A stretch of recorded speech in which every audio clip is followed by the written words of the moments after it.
अल्लाह ने हाथी का इतना बड़ा वजूद दिया जिस काम के लिए कोई काम कर रहा है, मगर ये इंसान कितना बदमाश है। अल्लाह ने इसको पैदा किया इबादत के लिए, इबादत तो करता नहीं, उल्टे सुल्टे काम कर रहा है। अब सुनो अल्लाह क्या कहता है, या माशरल जिन्नी वल इंस इन इस्तताअतुम अन तनफुजू मिन अक़तारिस समावाति वल अर्द फनफुजू ला तनफुजून इल्ला बिसुल्तान फबिअय्यि आलाई रब्बिकुमा तुकज़्ज़िबान। ए इंसानों जिन्नातों के गिरोह, तुम अल्लाह की ममलकत के हुदूद से बाहर निकल जाओ। तुमसे बन पड़े ना, निकल जाओ यहां से। अल्लाह के जमीन और आसमान के सरहद से बाहर निकलो अगर मुमकिन है तो। और तुम जहां भी जाओगे ना, वहां हुकूमत अल्लाह ही की होगी। कौम समूद का नाम सुना है, पूरी सूरत मौजूद है कुरान में। व अम्मा समूद फहदैनाहुम फस्तहब्बुल अमा अलल हुदा, हमने कौम समूद को हिदायत देना चाहिए तो उन्होंने हिदायत पर गुमराही को तरजीह दिया। कितने मुस्टंडे लोग थे पता है आपको? कुरान बहुत अब तो मालूम पड़े। इतने ताकतवर थे, अल्लाह ने उनसे ज्यादा ताकतवर पूरी दुनिया में किसी को नहीं पैदा किया। पढ़ लो कुरान शरीफ। आदम पैगंबर से लेके अब तक अल्लाह ने किसी को उतना ताकतवर पैदा नहीं किया। उनकी ताकत का हाल बताऊं, इतने ताकतवर थे कि पहाड़ को काट करके अपना बिल्डिंग बनाते थे। पहाड़ किससे काटते थे? लोहा से? जी नहीं, इसी हाथ को ऐसे पहाड़ में घुसाते, जितना चाहते पहाड़ का पत्थर निकाल लेते थे। इतनी ताकत रब ने उन्हें दी थी। जैसे मिट्टी का तोदा नहीं होता, नरम मिट्टी, उसमें आप हाथ डालें जितनी मिट्टी चाहे निकाल लें। वो पहाड़ों में यूं हाथ डालते थे, जितना चाहते थे उतना मलबा अंदर से पत्थर का टुकड़ा निकालते। ये मीटिंग हॉल है, ये बेडरूम है, ये किचन है, और ये फला है, ये वैली है, ये आउटलुक है। खूब शानदार उसी पहाड़ के अंदर अपना बंगला सजाते थे। वक्त के पैगंबर ने कहा अल्लाह की मान ले, कहा नहीं मानेंगे, हमने बड़े मजबूत महल बनाए, हमारा कोई कुछ नहीं कर सकता। तो जानते हो अल्लाह ने क्या किया था? अल्लाह ने जिब्रील को भेजा, कहा जा जिब्रील इन्हें इनकी औकात बता दे। जिब्रील आए और उन्होंने शहर के किनारे, ये छोटी वाली उंगली नहीं है, इसका ऊपर का पोर यूं नीचे जमीन में रहा और पूरे शहर को उठा लिया, आसमानों करीब ले गए और पूरा शहर ऐसे पलट के नीचे फेंक दिया। वही बंगले जो उनके bedroom, kitchen room, store room थे, वही उनका मकबरा बन गया। ये बहादुर कौम का हाल। कौम आद का हाल क्या हुआ? बदमाशी उन्होंने भी की। आद का भी तज़किरा कुरान में पूरी सूरत मौजूद है। वो भी नहीं माने अल्लाह के नबी की। तो जानते हो अल्लाह ने क्या किया? अल्लाह ने उन पर 7 दिन 8 रातें तूफान भेजा। 7 लयाली व 8 अय्याम, 7 रात 8 दिन इतना खतरनाक तूफान आया कि उनकी बिल्डिंगों को उठा करके आपस में ऐसे लड़ा दिया और सारा डब्बा गुल हो गया। वो मरदूद जो अपने आप को वक्त का फिरौन समझते थे, मेरा कोई क्या करेगा, अल्लाह ने एक हवा के जरिए से उनकी पूरी हवा निकाल दी। आप कहां हैं जनाब? ओ इस इलाके के लोगों, आपकी हैसियत क्या है उनके सामने? रोजी अल्लाह दे, जिंदगी रब ने दी, खाना पीना अल्लाह देता है, सांसें अल्लाह चलाता है, शिफा अल्लाह देता है, जमीन अल्लाह की, आसमान अल्लाह का। और ये छठ पूजा करने पहुंच गई हमारी बहनें और बेटियां, माएं।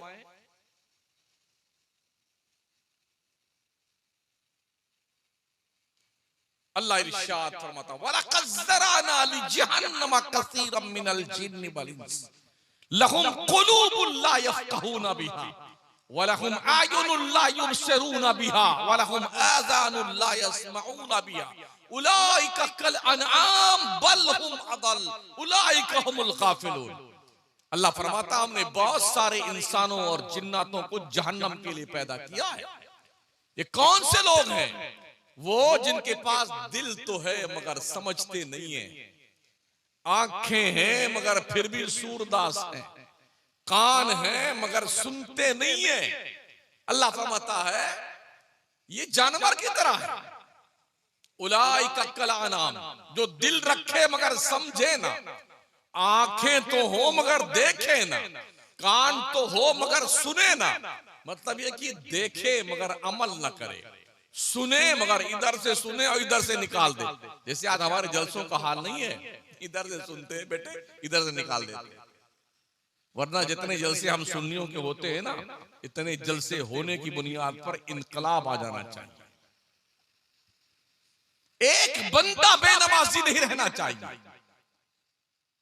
अरबों रुपए पर एयर सुन्नियों के जलसों पे खर्च होते हैं। सुन्नियों के रिजल्ट क्या है?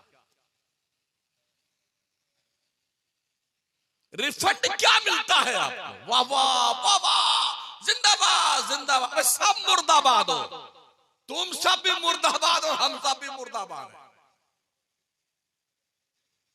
जिन जलसों से एक नमाजी ना बने वो जलसे मुर्दाबाद हैं।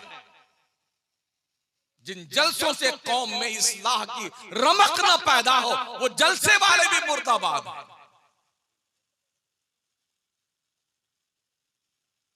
क्या होगा हमारी कौम? अल्लाह कहता है उलाइका कल अनाम, ये जानवर की तरह। जानवर तो फिर कुछ ठीक है, रफमता बल हुम अदल, जानवर फिर कुछ ठीक है। जो दिल रख कर समझे ना, कान रख के सुने ना, आंख रख के देखे ना, ये जानवर से गया गुजरा। अल्लाह ने जानवर को जिस काम के लिए पैदा किया वो काम तो वो कर रहा है। अल्लाह ने कुत्ते को भौंकने के लिए पैदा किया है, तो कभी किसी कुत्ते को में बकरी तरह करते देखा है? वो भौंकता ही है। अल्लाह ने शेर को जबड़े दिए चीर फाड़ कर खाने के लिए, वो चीर फाड़ के खा रहा। पंजे दिए हैं नोचने के लिए, नोच रहा है। अल्लाह ने हाथी का इतना बड़ा वजूद दिया जिस काम के लिए वो काम कर रहा है। मगर ये इंसान कितना बदमाश है, अल्लाह ने इसको पैदा किया इबादत के लिए, इबादत तो करता नहीं, उल्टे सुल्टे काम कर रहा है। अब सुनो अल्लाह क्या कहता है, या माशरल जिन्नी वाले इन इस्तताअतुम अन तनफुजू मिन अक़तारिस समावाति वल अर्द फनफुजू ला तनफुजूना इल्ला बिसुल्तान फबिअय्यि आलाई रब्बिकुमा तुकज़्ज़िबान। ए इंसानों जिन्नातों के गिरोह, तुम अल्लाह की ममलकत के हुदूद से बाहर निकल जाओ। तुमसे बन पड़े ना, निकल जाओ यहां से। अल्लाह के जमीन और आसमान के सरहद से बाहर निकलो अगर मुमकिन है तो। और तुम जहां भी जाओगे ना वहां हुकूमत अल्लाह ही की होगी। तो तुम अपने रब की कौन कौन सी नेमत को झुटलाओगे?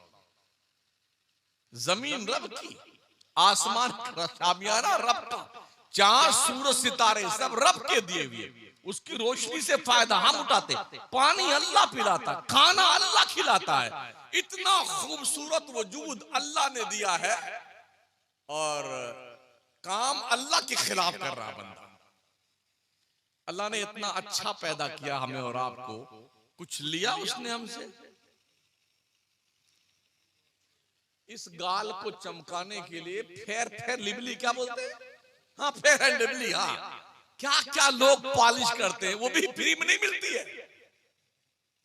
अल्लाह ने ये सेब जैसा गाल दिया ना, लक़द खलक़नल इंसान फी अहसन तक़वीम। ओ इंसान, हमने तुझे सारी कौमों से ज्यादा खूबसूरत पैदा किया। यकीन नहीं आता तो एक शीशा रखिए अपने रुखे ज़ेबा के सामने और अपने जमाले जहां आरा की ज़ियारत फरमाएं, फिर गधे को देखिए। आप अच्छे हैं कि गधा अच्छा है? अपने आप को देखिए कि कुत्ते को देखिए। आप ठीक है कि कुत्ता ठीक है? आप ही ठीक हैं। फरिश्तों से ज्यादा खूबसूरत अल्लाह ने आपको पैदा किया, परियों से ज्यादा खूबसूरत अल्लाह ने आपको पैदा किया, हूरो गिलमान से ज्यादा खूबसूरत अल्लाह ने आपको पैदा किया। इतने खूबसूरत रब ने पैदा किए हैं आपको, प्लस उसका एहसान ये वलक़द कर्रमना बनी आदम, ओ आदम की औलाद, तेरे सर पर हमने बुजुर्गी का ताज भी रखा है। एहसास है? कितना खूबसूरत कुत्ता पाल लीजिए, एक से एक अभी आ रहे हैं जरा, हाँ, अजीब अजीब क्वालिटी के डिजाइन के अलग अलग, इतने छोटे से लेकर इतने मोटे तक। जो मर्दूद अपने बच्चों को नहीं पालते हैं वो कुत्तों को गोद में फिरे, खबीस कहीं के। उसमें मारुति में, बापरोता में उसको बिठाएंगे, खुशबू शैम्पू लगा लगा के। अरे हजरत, उस कुत्तवा को पखाना फिराने के लिए वो पुलिस वाला करवा नहीं जाता है, 3 स्टार वो पुलिस वाला ले गो। अरे कर ले यार, कर ले यार, कर ले, चुचू कर ले। क्या ड्यूटी लगी है कुत्ते पर। आप सबसे सुपीरियर हैं। कुदरत ने अपनी कायनात में सुपीरियर प्राणी इंसान को बनाया है, इंसान को दिया है। आपसे अच्छी मखलूक कोई नहीं। इतने जलील क्यों हैं आप? जब डॉक्टर आपको एक टेबलेट फ्री नहीं देता, आंखों में अगर मोतिया हो जाए तो डॉक्टर जी ऑपरेशन कराइए साहब। अच्छा साहब करवा लेंगे, का लेंस बिठाना पड़ेगा आपको। अब देखिए उसकी तिकड़म चलिए मर्दूद की। इंडिया वाला लेंस लगाएंगे तो 5,000 लगेगा, और मेड इन चाइना लगाएंगे तो 11,000 रुपए वाला, मेड इन जापान लगाएंगे तो 51,000 रुपए का। सब डॉक्टर साहब सबसे बढ़िया 51,000 वाला बेटा, सब 51,000 देके आप आंखों में लेंस बिठवाता है। जबकि मैंने बड़े बड़े डॉक्टरों से पूछा तो उनका कहना यह था, लेंस सारे एक होते हैं, सबकी कीमत एक होती है, वह मोहर की कीमत बढ़ जाती है। आदमी कितना डरता है। मेरे रब की कुदरत देखे, कुदरत परवरदिगार की। 7 पर्दों की झिल्लियां हमारे आंख के ऊपर है, जिसके जरिए से हम देखते हैं। ये आंख में क्या है? चर्बी की एक बूटी है जो आंख का लोथड़ा है। अल्लाह अपने बंदों को उस आंख से दिखाता है। नैन बिना चैन कहां है चैन। हाँ, हम भी देखते हैं एडवर्टाइज वगैरह, और दीवारों पे ये होर्डिंग्स लगी होती हैं, अखबारात में ये खबरें शाया होती हैं। जनाब आप अपनी आंखें दान कर दीजिए, हो सकता है कोई दूसरा व्यक्ति आपके आंखों से अल्लाह का संसार देख सके। तो जो लोग अपनी आंखें डोनेट करते हैं वो इंफॉर्मेशन दे देते हैं कि कहीं हम जल्दी मर गए ना, एक्सीडेंट वगैरह हुआ मरे हम, तो इसकी भी कुछ मियाद, इतने घंटे तक मरने के बाद इतने घंटे तक अगर वहां डॉक्टर पहुंच जाए, आंखें निकाल ले, उसको सेफ रख ले, तो वो आंखें दूसरे आदमी को ट्रांसप्लांट की जा सकती हैं और वो उन आंखों से अपनी दुनिया देखता रहे। आंखें रब ने दी हैं। लेंस बिगड़ जाए तो डॉक्टर 5,000 से लेके 50,000 वसूल कर लेता है। कुदरत ने दिल दिया है, दिल में 4 नसें हैं। अगर ये ब्लॉक हो जाए एक नस, तो डॉक्टर कम से कम एक छल्ला बिठाने के लिए 51,000 तो ले लेगा। 2 ब्लॉक हो जाए तो 1 लाख, 3 हुई तो 2.5 लाख, और 4 ब्लॉक हुई। जनाब अब तो बाईपास सर्जरी के बगैर कोई रास्ता नहीं है। बाईपास सर्जरी मतलब क्या हुआ? यहीं से फाड़ा जाता है, ये गला से ये यहां तक ऐसे ओपन कर दिया सीना, मैंने देखा यूं। अब क्या करता है डॉक्टर? अल्लाह की शान करीमी देखें। मेरे रब ने हर इंसान के पैर में यहां पर, यहां से लेके यहां तक एक स्पेशल एक्स्ट्रा नस लगा रखी है। इसका यहाँ कोई काम नहीं है। जैसे टेलर कुर्ता सिलता है, शर्ट सिलता है, तो 2 बटन एक्स्ट्रा लगा देता है। अगर बटन कभी आपका टूट जाए तो उसको यहाँ लगा लो आप। तो अल्लाह जानता है ना कि ये दिल की नसें ब्लॉक हो जाएंगी, इसलिए उस दिल में लगाने के लिए स्पेशली एक एक्स्ट्रा नस अल्लाह ने यहाँ रख छोड़ी है, और डॉक्टर यहीं की नस निकाल करके यहाँ लगा देता है। रब ने दिया है ना वो नस, लेकिन उसका बाईपास सर्जरी का 4 लाख से लेके 6 लाख रुपया लूटता है डॉक्टर। और उस पर भी पहले पैसा जमा कराइए, उसके बाद हमारे इस फॉर्म पे सिग्नेचर कीजिए, मर गया तो आपका, जिया तो आपका, हमारे 6 लाख बिल्कुल क्लियर रहने चाहिए। ये हो रहा ना। अगर आपके मरीज का ऑपरेशन हो, पैसा आपने जमा कर दिया और मर गया आपका मरीज, अल्लाह ना करे, डॉक्टर एक को पैसा वापस करता है? इतना बड़ा डाकू कमीना होता कि सब लूट के बैठ जाता है। लेकिन क्या मेरे रब की शान है, अल्लाह ने दिल दिया, दिमाग दिया, गुर्दा दिया, कलेजी दी, लंग्स दिए, फेफड़े दिए, तिल्ली दिया, और वो जहां पथरी थरी हो जाती है उसको बोलते हैं पित्ता, पित्ता जी हाँ वो, और अतड़ियां, पचौनियां, जने क्या क्या, और इस नाखून से लेकर के दिमाग तक, दिमाग से लेकर के इस पैर तक, रीढ़ की हड्डी में बारीक बारीक नसें, अल्लाह ने सब सिस्टमैटिक निजाम, ब्लड प्रेशर कितना रहना चाहिए, प्लाज्मा कितना होना चाहिए, और जनाबे वाला शुगर का लेवल कितना होना चाहिए, और वो लाल खून कितना होना चाहिए, सफेद खून कितना होना चाहिए, ये सब बराबर बराबर मात्रा में अल्लाह ने रखा है। कुछ पैसा लिया उसने? अगर ये थोड़ा सा उल्टा सुल्टा हो जाए ना तो डॉक्टर लाइन पे लगा दीजिए, सुबह की गोली ये खाना है, दोपहर में ये गोली खाना है, शाम में ये गोली खाना है, यूं रहना है, ज्यादा हो गया तो फिर इंजेक्शन लगाते रहना और फिर यूं मर जाना। अल्लाह ने फ्री ऑफ चार्ज इतनी खूबसूरत बॉडी अता फरमाई, कुछ नहीं लिया है, बस इतना ही कहा है, लाइन शकरतुम लाज़ीदन्नकुम, मेरे बंदो अगर तुम मेरा शुक्रिया अदा करोगे हम तुम्हें और ज्यादा नेमतें अता फरमाएंगे। वलाइन कफरतुम इन्न अज़ाबी लशदीद, अगर तुमने मेरी नेमत का कुफरान किया तो सुन लो मेरा अजाब बहुत सख्त है, बहुत सख्त है अल्लाह का अजाब। आपको लग रहा है बड़ी सूखी तकरीर मौलाना कर रहे हैं, मैं ऐसे ही करता हूं। हाँ, जब दवाओं से इलाज मुमकिन ना हो तो ऑपरेशन किया जाता है। हमारी बिरादरी में MBBS तो बहुत हैं, MS कम लोग हैं। चीर फाड़ करने वाले इक्का दुक्का मौलाना है, ठीक है ना। अगर दवाओं से दिल का ब्लॉकेज ठीक नहीं होता तो बाईपास सर्जरी करनी, तो ये समझिए कि मैं एक सर्जरी करने वाला मौलाना, चीर फाड़ करके जो खून फासिद होता है उसे निकाल के हम बाहर करते हैं, ये हमारा काम है। हम मतलब फिजिशियन का भी काम करते हैं और सर्जन का भी काम करते हैं। आपने देखा होगा अगर इंजेक्शन लगाया जा रहा है, बहुत सारे बच्चे हाथ पैर फेंकते हैं, कभी कभी मार देते हैं डॉक्टर को भी। मर्ज का ऑपरेशन मर्ज दूर करने के लिए किया जाए तो मरीज गालियां भी देता है डॉक्टर को, मार भी देता है, डॉक्टर कुछ बोलता नहीं है, उसे पता है जब इसका मर्ज ठीक हो जाएगा तब ये दुआ देगा, ये होता है ना।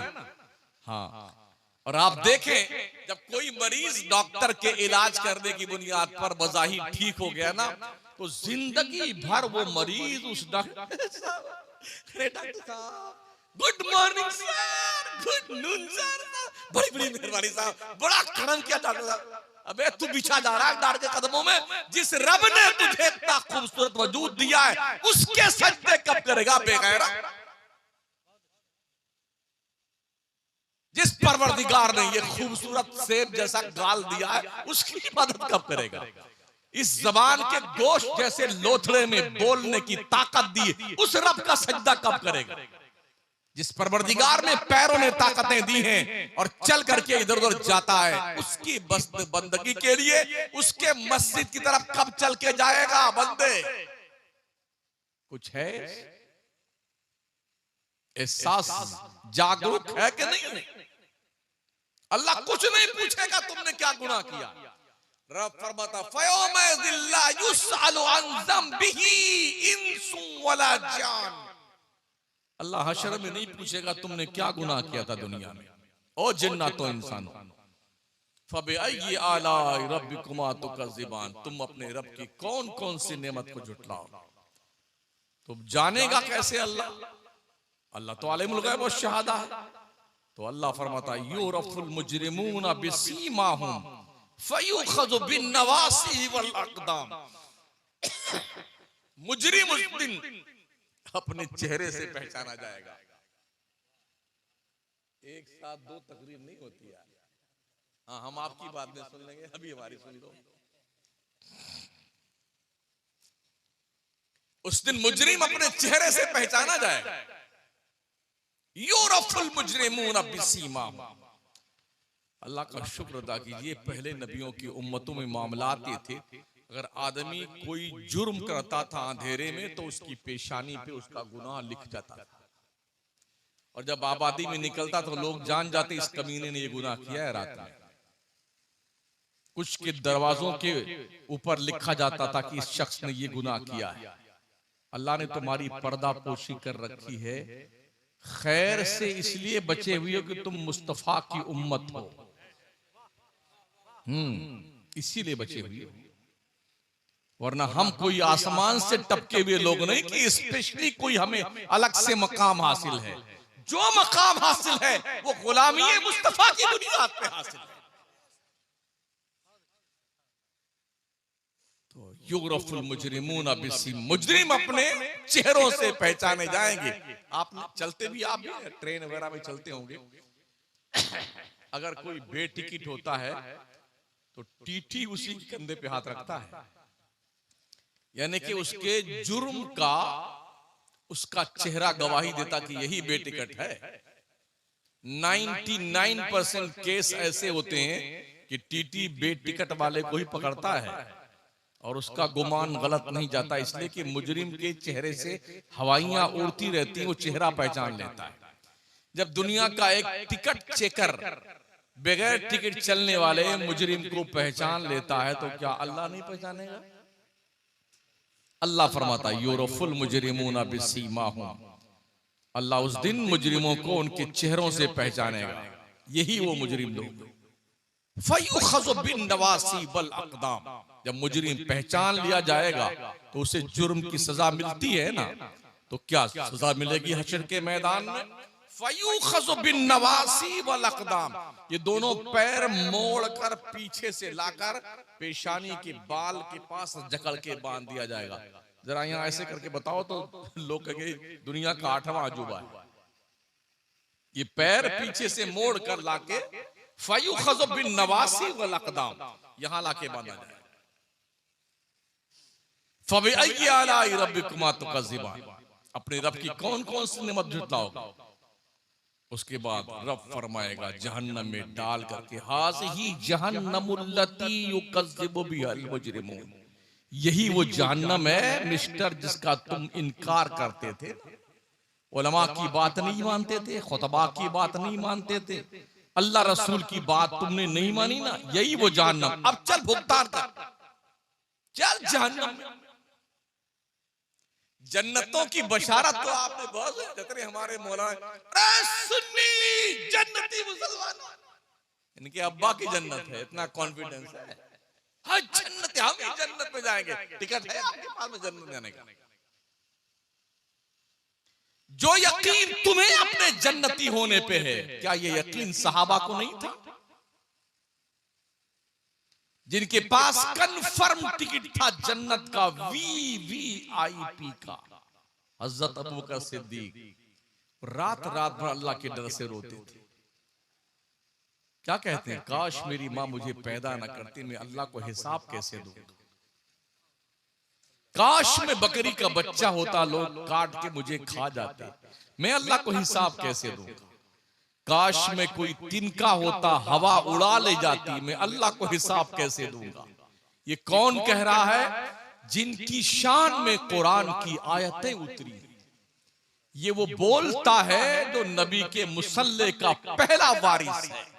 ये वो बोलता है जिसके इस बारगाह में अल्लाह के फरिश्ते रब का सलाम लेके आते हैं। ये वो अबू बकर सिद्दीक है जो रोते हैं अल्लाह के डर से, जिनको पता ही नहीं बेटो वेटिंग लिस्ट टिकट लिए बैठे हैं, हम अभी जन्नत में जाएंगे। हज़रत उमर आका फरमाते लौ काना बादी नबिय्या लकाना उमर इब्न खत्ताब, अगर मेरे बाद कोई नबी आना पॉसिबल होता, उमर इस शान का मालिक है कि वो नबी बन के आता। मेरे मुस्तफा फरमाते हैं आसमान में जितने सितारे हैं उतनी नेकियां उमर के पास में है। मेरे नबी फरमाते उमर तेरी शान ये है, तू जिस गली से जाता है शैतान अगर जान ले कि उमर इस रास्ते से आ रहा है तो डर के मारे दूसरी गली भाग जाता है। ये वो उमर है। अल्लाह के डर से इतना रोते थे, आंसू बहते बहते दोनों गाल पे नालियां बन गई थी। ये वो उमर है।